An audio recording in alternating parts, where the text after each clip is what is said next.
Borewell भाग 4। तर नमस्कार मंडळी, तुमचं स्वागत आहे बोरवेलचे भाग 4 मध्ये। तुम्ही म्हणताल की पाणी दाखवत नाहीये, हे बघून घ्या पाणी आपलं। तर ऍक्च्युली आजची गडबड चालली होती मोटर बसवण्यासाठी। तर आपल्याला योजनेअंतर्गत सरकारने फ्री मध्ये सोलार पंप दिला होता, त्यामुळे ते बसवण्यासाठी 200 फूटच वायर आणि पाईप मिळाला होता। तर आपल्याला 100 फूट वायर आणि पाईप सो खर्चाने आणून बसवायचं होतं। आता तुम्ही म्हणताल हे मेकॅनिक कुठून आणले, तर हे आपल्या गावातलेच मेकॅनिक होते, ज्यांना खूप अनुभव आहे मोटर बसवण्याचा। आता तुम्ही म्हणाल 3 माणसं आणल्यामुळे 3 तिघांना काम बिघाडा झालं काय, मग नवीन एक मेकॅनिक आणला प्रोफेशनल। आता मेकॅनिक तर प्रोफेशनल आणला, पण त्या मेकॅनिकने मलाच काम लावलं की हो। भाऊने काय मला पाईप धरायला लावला, पाईप एवढा जड की काय सांगू। मग आपल्या पाईपला जॉईंट दिला गरम वगैरे करून, क्लॅम्प लावून मस्त नट वगैरे लावले ठोकून। अगोदर तर सुराखच सापडत नव्हतं मधी त्या गॅपला कोणता आहे ते। खरंच पहिली वेळेस सरकारची स्तुती करावी तेवढी कमी, कारण ते पाईप एवढा मजबूत होता की बस, जैनच्या पाईपला पण मागे पाडलं त्यांनी, गरमच होत नव्हता लवकर। सायंकाळी 5:20 आता तुम्ही म्हणाल मी का बिग बॉस मध्ये गेलो काय, नाही रे बाई, दुसऱ्या शेतामध्ये आलो होतो।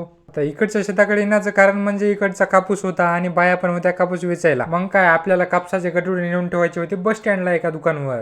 ऍक्च्युअल मध्ये हे घरीच आणला असता कापूस, पण त्या चांगल्या कापसामध्ये हे मिक्स केल्यानंतर किडे वगैरे होतात, आळ्या वगैरे, त्यामुळे नेला नाही। आता तुम्हाला वाटेल की गठुडं बांधलेला दाखवलं नाही, तुम्हाला जर गठुडं दाखवलं असलं तर माझ्या पप्पांनी मला दाखवलं असतं। आता हे गठुडं ठेवलं आणि निघालो परत शेताकडे। ऍक्च्युअल मध्ये हे मात्र खरं आहे, शेतकरी पुत्र व्हायला खरंच नशीब लागतं। बघा कसलं अनुभवायला भेटतं शेती। अशाच नवनवीन ब्लॉगसाठी आत्ताच सबस्क्राईब करा विवेक जगनाडे।